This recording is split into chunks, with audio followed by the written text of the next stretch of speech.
Hello, welcome back to Sushi Live Coding. In this episode, I want to share another creations that started from a cylinder node. Okay, you might already can guess as well how I created this. Again, this is just originally just a cylinder.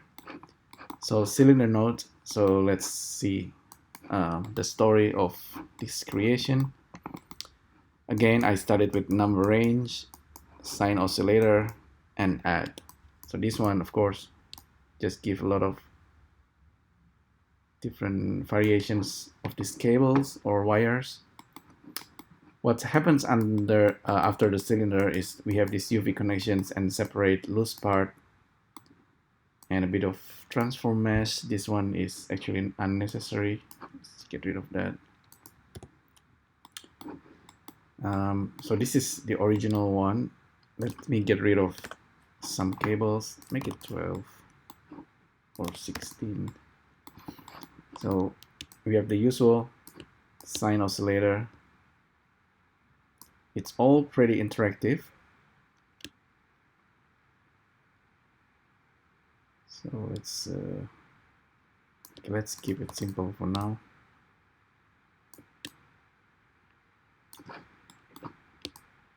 So of course this is just a cylinder.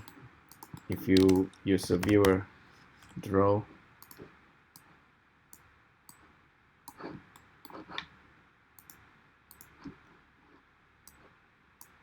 okay, so didn't actually work, but anyway, UV connection separate loose part, and I'm using this random points monad. Inside this monad is actually random points on mesh.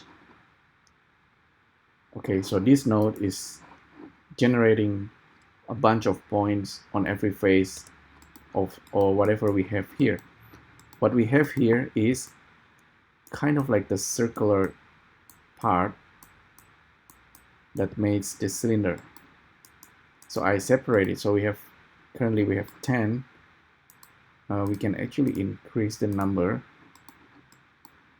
depending on this.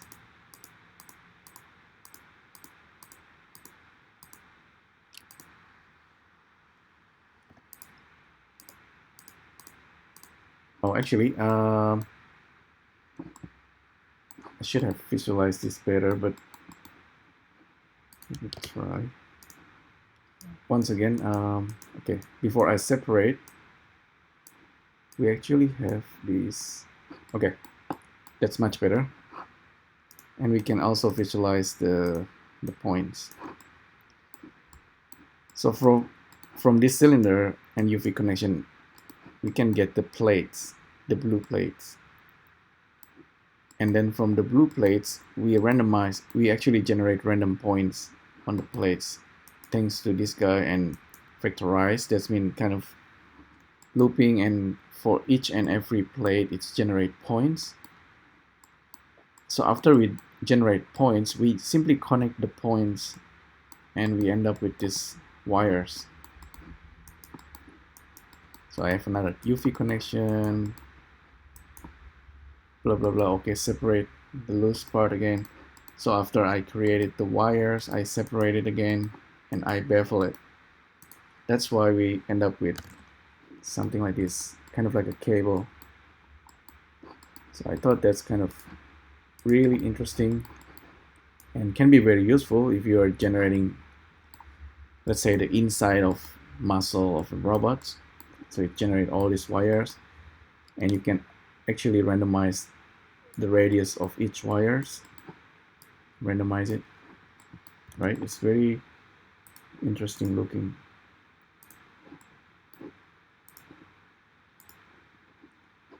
And you could actually separate each one of them. Instead of I'm merging it because it's a lot faster. If I disconnect the merge, I get all these objects for each one of them. So you can give a different material for each one of them, or keep it as a single objects with a lot of these wires, cables. And you can actually go further, like what I did earlier. If you put like a transform mesh,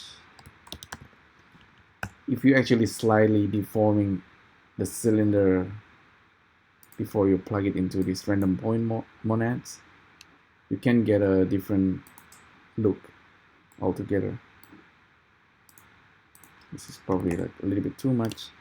I'm simply rotating the plates, or you can scale the plates, or scale, not, maybe move the plates, basically deforming the cylinder. But this one is doing the job. And cylinder nodes, what else, and UV connections, all just a very simple node, and then bevel curves, all created this. I think this is a really good example of procedural creations in Spectral. Definitely cylinder is like the next level after you master things like the basic things like uh, creating bulbs and how you use matrix and BV, like BMS viewer and the matrix.